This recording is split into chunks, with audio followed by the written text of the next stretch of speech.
नमस्कार, स्वागत है आपका संसद टीवी पर। मैं हूं मनोज वर्मा और आप देख रहे हैं हमारा खास कार्यक्रम मुद्दा आपका।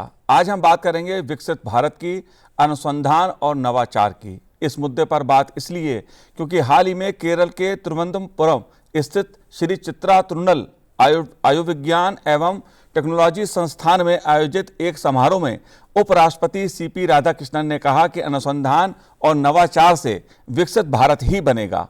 विकसित भारत के लक्ष्य को प्राप्त करने के लिए अनुसंधान और नवाचार को जन कल्याण से जोड़ना होगा। उपराष्ट्रपति सीपी राधाकृष्णन ने वैज्ञानिकों और शोधकर्ताओं से अपील की कि शोध का लाभ समाज के वंचित तबकों तक पहुंचाएं।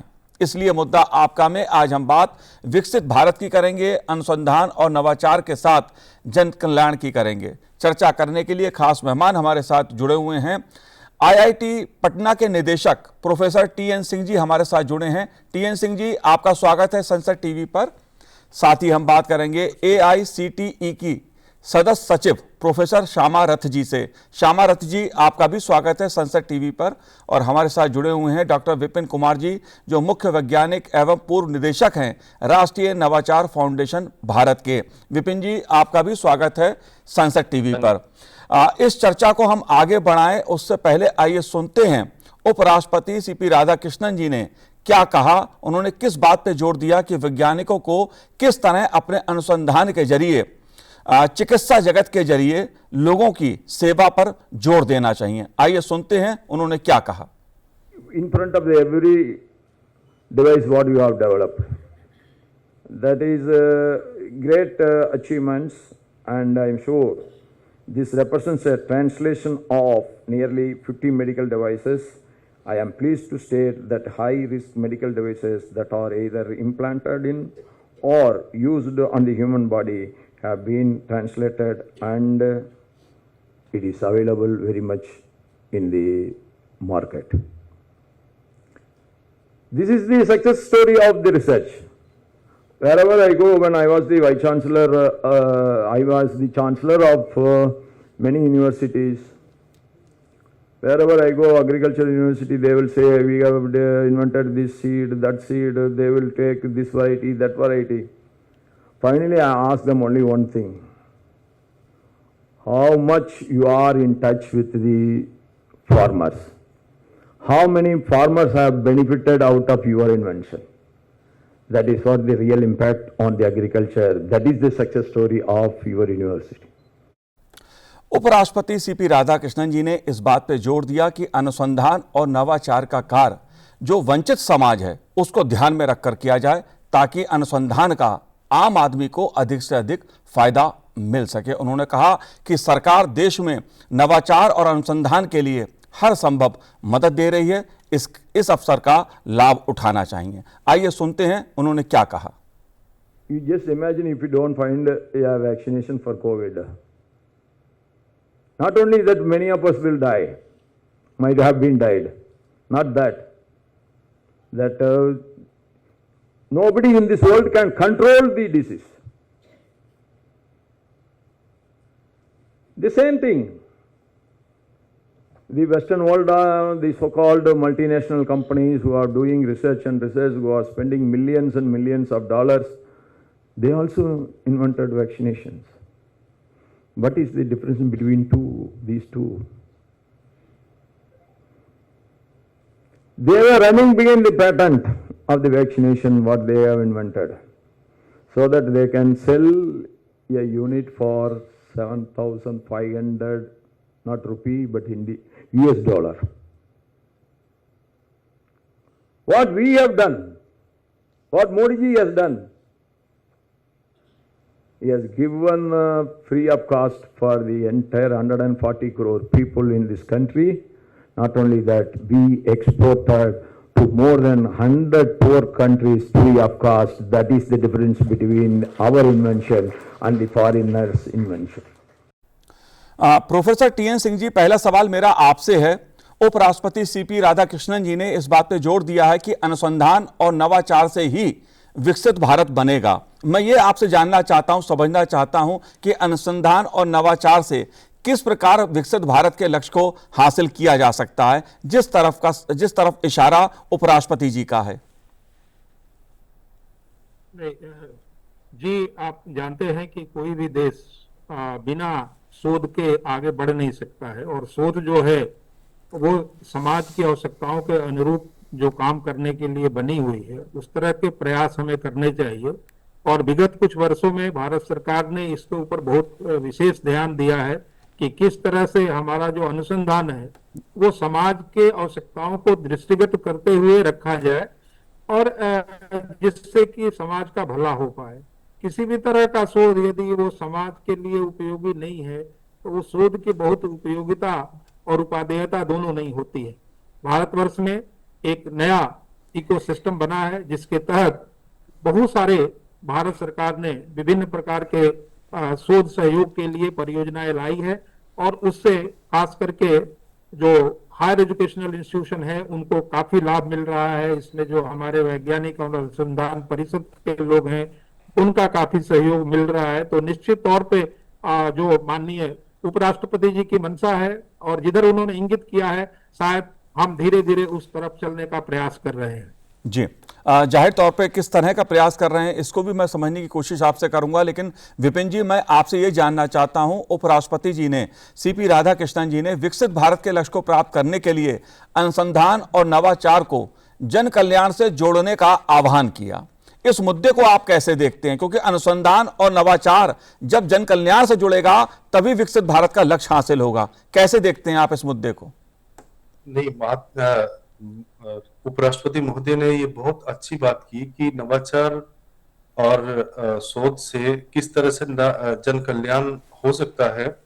वो वास्तव में बिल्कुल सही बात है, क्योंकि देखिए दो तरह की चीजें हैं। एक तो हम अपनी प्रयोगशालाओं के अंदर उस तरह की टेक्नोलॉजी को डेवलप करते हैं जो फ्यूचरिस्टिक है, जिनको कल हम अपने मार्केट में और इंटरनेशनल मार्केट में ले जाके काफी मुद्रा भी कमा सकते हैं और अपने आप की एग्जिस्टेंस भी दुनिया के सामने रख सकते हैं।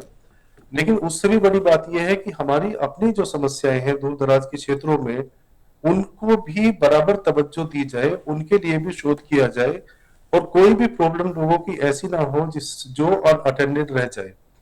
तो उसके लिए हमें सबसे पहले तो देखना होगा कि ऐसी कौन सी प्रॉब्लम्स हैं जो हमारी तत्कालीन है और जो हमारी आगामी है, और हमारे दूर दराज के क्षेत्रों में, चाहे वो कृषि से जुड़ी हुई समस्या हो, चाहे वो रोजगार उत्पन्न करने के लिए हो, चाहे वो आपदा से निपटने के लिए हो, चाहे वो पर्यावरण से के लिए हो, चाहे वो स्वास्थ्य से रिलेटेड किसी भी तरह की कोई भी समस्या अगर ग्रामीण क्षेत्रों में, दूर दराज के क्षेत्रों में है, तो उसको भी बराबर हम लोगों को तवज्जो देनी चाहिए। उसके ऊपर रिसर्च प्रोग्राम ऑलरेडी बन रहे हैं और काफी हद तक हमारे देश में इस तरह की नीतियां बन रही हैं ताकि उनको आइडेंटिफाई करके उनके ऊपर काम करके और जनमानस को सुविधाएं प्रदान की जाए। एक चीज मैं कहूंगा कि अभी हमने शुरुआत तो कर दी, लेकिन रास्ता भी काफी लंबा है जी। और इसमें एक सबसे बड़ी बात, शायद उपराष्ट्रपति महोदय इस बात को भी कहीं ना कहीं लेके उनकी ये मंशा है कि हम किस तरह से किसानों की आमदनी को भी बढ़ा सके, जी। सिर्फ भुगतान ना कर सके बल्कि कई गुना कर सके। उसके लिए मेरा एक सुझाव ये है कि हम लोग अभी देखिए कि ज्यादातर किसानों का जो प्रोड्यूस है वो कच्चे माल के रूप में गांव से बाहर निकलता है। जी। तो क्यों छोटे छोटे उद्योग धंधे, जिसको हम बोलते हैं इन सिटू वैल्यू एडिशन, कि जो प्रोड्यूस है उस पे वहीं पे वैल्यू एडिशन किया जाए, और गांव से वैल्यू एडेड प्रोडक्ट अगर बाहर निकलेंगे तो वास्तव में उन लोगों की आमदनी भी बढ़ेगी, और सरकार का लक्ष्य भी दुगनी आमदनी करने का, बल्कि इससे कई जगह पे तो इस तरह के परिणाम भी आए हैं कि इंस्टीट्यूट वैल्यू एडिशन से कई गुनी किसानों की आय बढ़ी है। जी। एक चीज और कहना चाहूंगा कि आजकल हमारे बच्चे, चाहे वो ग्रामीण क्षेत्रों में है, चाहे वो शहरी क्षेत्रों में है, वो आजकल स्टार्टअप के महत्व को अच्छी तरह से समझ चुके, और उसका एक परिणाम ये है कि सिर्फ शहरों तक ही स्टार्टअप सीमित नहीं है, अभी कस्बों तक और गांव तक भी स्टार्टअप हो रहे हैं, और जनमानस को दूर दराज के क्षेत्रों में भी सरकार की इन योजनाओं का लाभ पूरी तरह से मिल रहा है। और मुझे आशा है कि जिस तरह से कार्य हर रोज हो रहे हैं, जिस तरह से स्कीम आ रही है, डेफिनेटली हम जो अपने देश को एक विकसित भारत बनाने की तरफ अग्रसित हैं, जी। हम 2047 तक वो लक्ष्य जरूर पूरा कर लेंगे। जी, जाहिर सी बात है, उपराष्ट्रपति सीपी राधाकृष्णन जी ने इस बात पर भी बल दिया कि देश में नवाचार और अनुसंधान को लेकर उत्साह का वातावरण है, नौजवानों में उत्साह है, वैज्ञानिकों में उत्साह है। लेकिन श्यामा रथ जी, मैं आपसे ये जानना चाहता हूं, जिस बात पर एक खास फोकस उपराष्ट्रपति जी ने अपने संबोधन में दिया कि जो अनुसंधान और शोध हो रहे हैं उसका लाभ समाज का जो वंचित तबका है उसको उस तक पहुंचे, उसको मिले। इस पहलू को आप कैसे देखती हैं? नमस्कार। मुझे लगता है ये बिल्कुल टाइमली है, बहुत सही कहा उन्होंने। और एक ये हमारे लिए वेकअप कॉल भी है कि हम जो रिसर्च कर रहे हैं अपने अपने लैब्स में, उसका क्या समाज के लिए क्या फायदा हो रहा है। एंड सरकार के अगर आप देखेंगे पॉलिसीज, कंसिस्टेंटली हमारे जो पॉलिसीज हैं, I think it is very well thought out कि रिसर्च ये जो अभी इसमें अनाउंस किया गया है कि 1 lakh crores will be given in RDI, how that can be aligned in innovation. अगर हम हमारे देश को देखें, इंडिया अभी हमारा एक यंगेस्ट स्टार्टअप नेशन है and it is emerging as a startup nation. जी। और हमारा है, अभी हम देखेंगे तो हम 3rd लार्जेस्ट स्टार्टअप इकोसिस्टम है पूरी दुनिया में।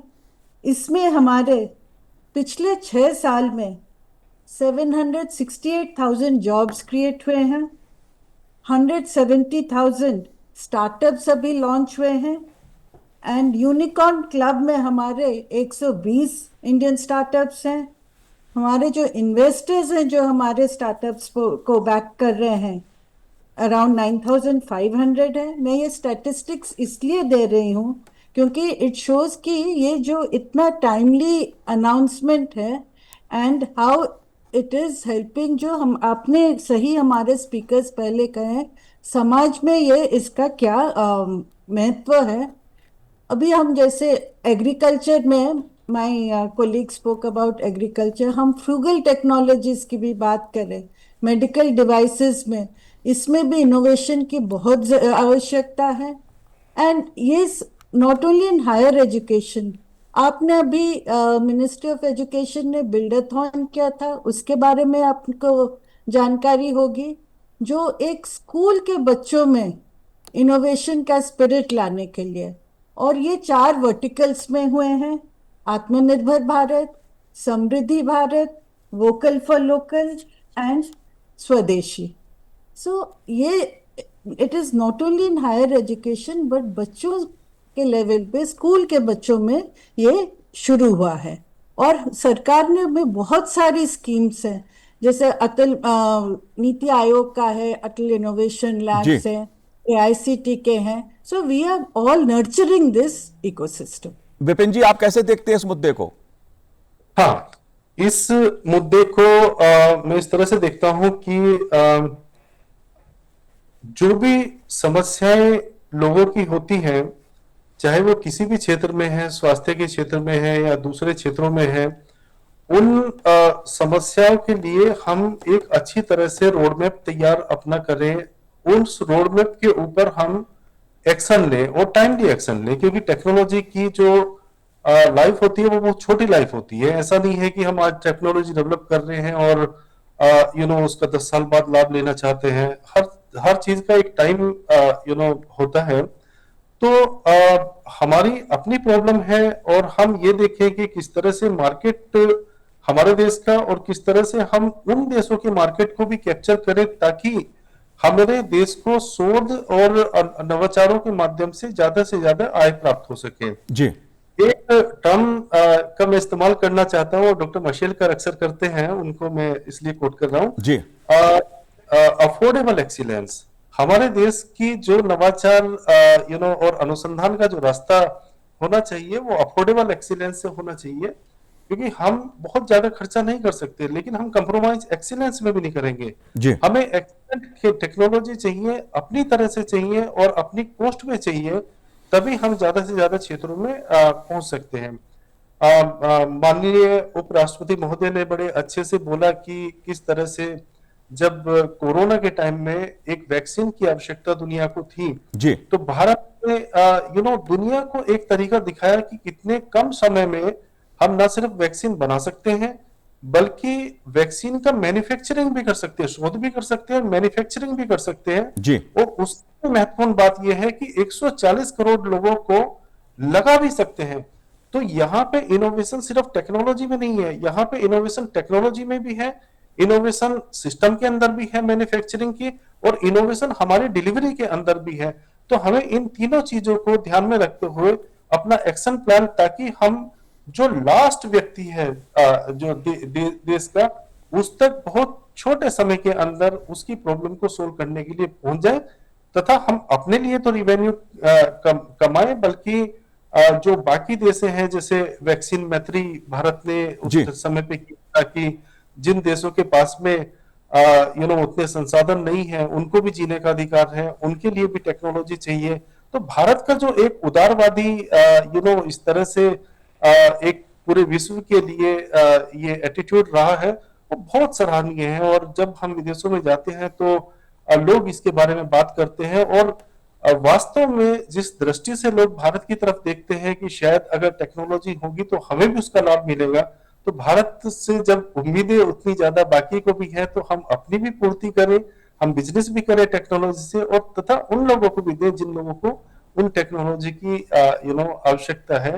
ये हमारे लिए एक बहुत महत्वपूर्ण जी बिल्कुल विपिन जी, कोविड के समय भारत ने दुनिया को दिखाया, विश्व को दिखाया कि किस प्रकार से भारत ने रिकॉर्ड समय में एक स्वदेशी टीका विकसित किया और दुनिया का सबसे बड़ा टीकाकरण कार्यक्रम भारत में चलाया गया। न केवल भारत में बल्कि दूसरे देशों की भी मदद भारत ने की। इसलिए कहा जाता है कि भारत टेक्नोलॉजी के जरिए, नवाचार अनुसंधान के जरिए अग्रदूत बनकर दुनिया में उभर रहा है। विपिन जी, मैं आपसे एक मुद्दा और समझना चाहता हूं। आपने किसानों की बात की थी, खेती की बात की थी। खेती किसानी में जिस प्रकार से ड्रोन टेक्नोलॉजी का समावेश किया जा रहा है, जिस प्रकार से टेक्नोलॉजी आ रही है, वो किस प्रकार से बदलाव ला रही है किसानों के बीच, खेती के जो उत्पाद हैं उसमें किस तरह का बदलाव आ रहा है?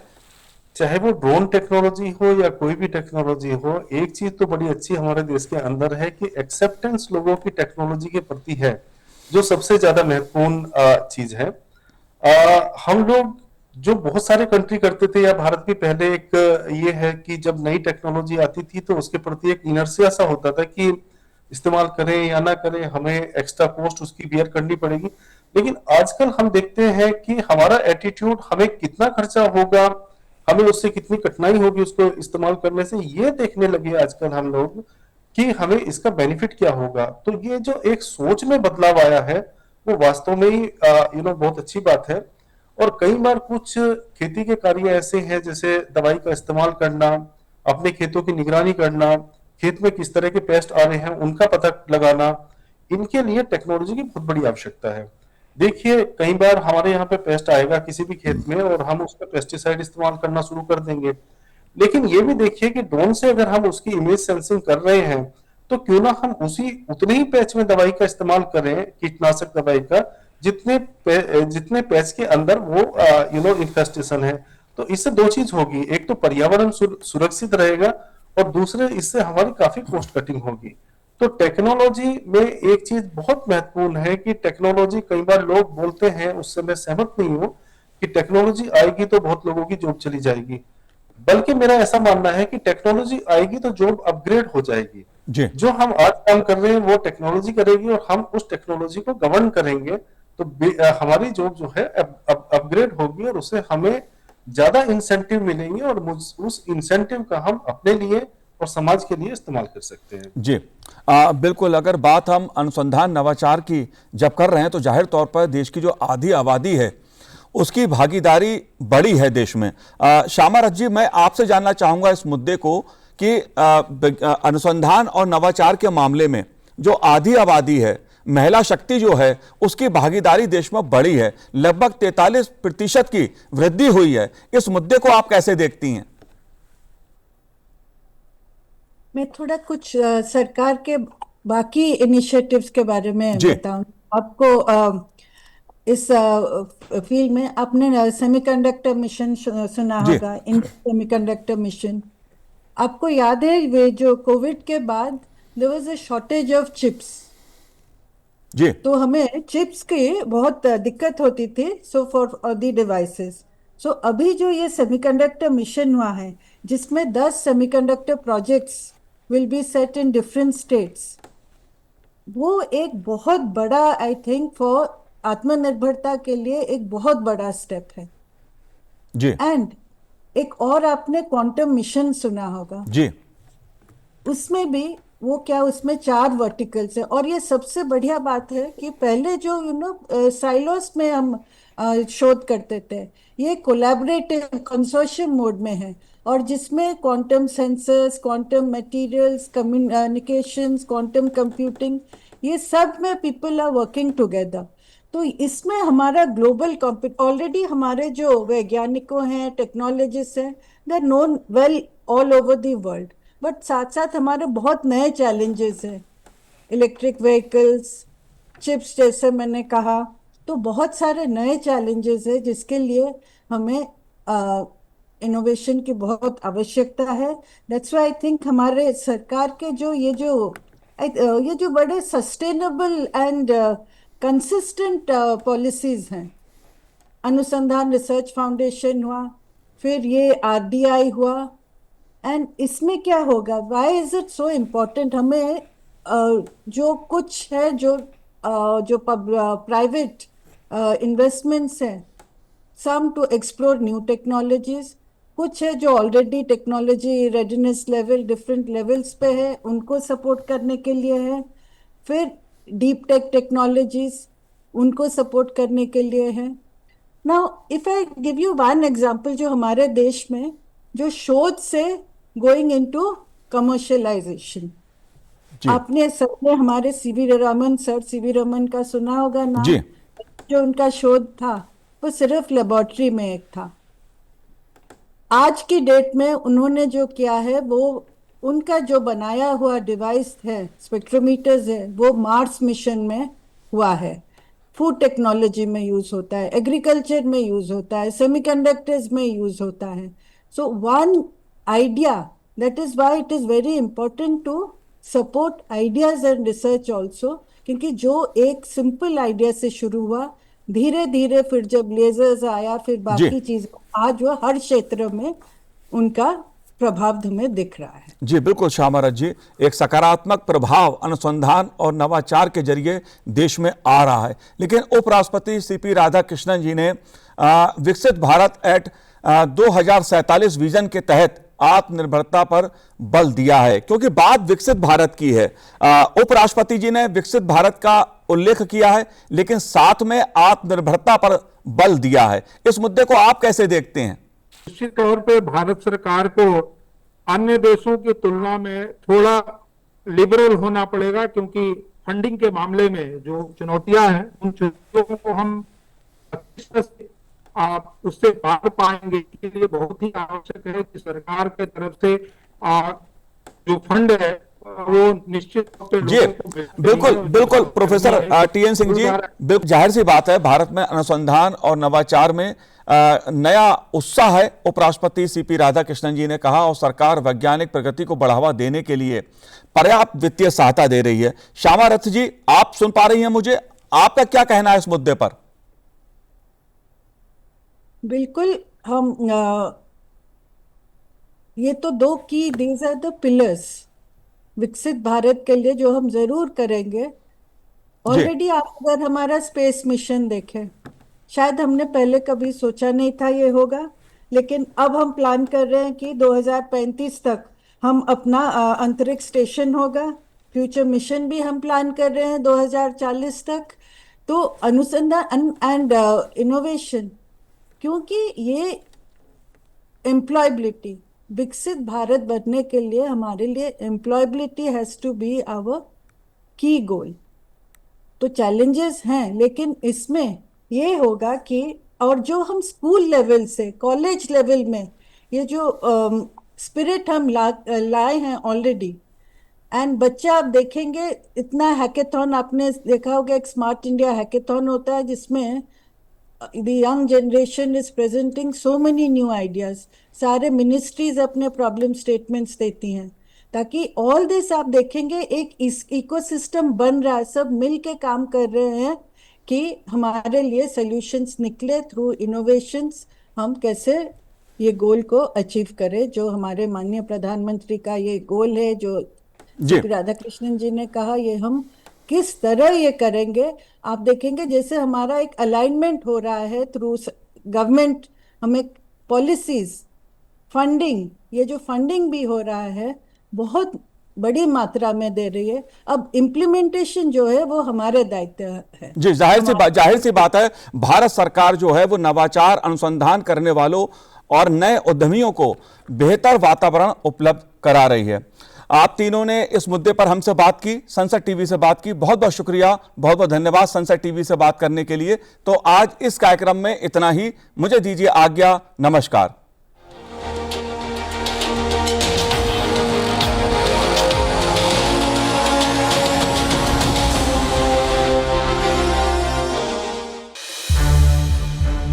संसद टीवी के और भी प्रोग्राम्स देखने के लिए सब्सक्राइब करें हमारा YouTube चैनल और हाँ, इन्हें लाइक और शेयर करना ना भूलें।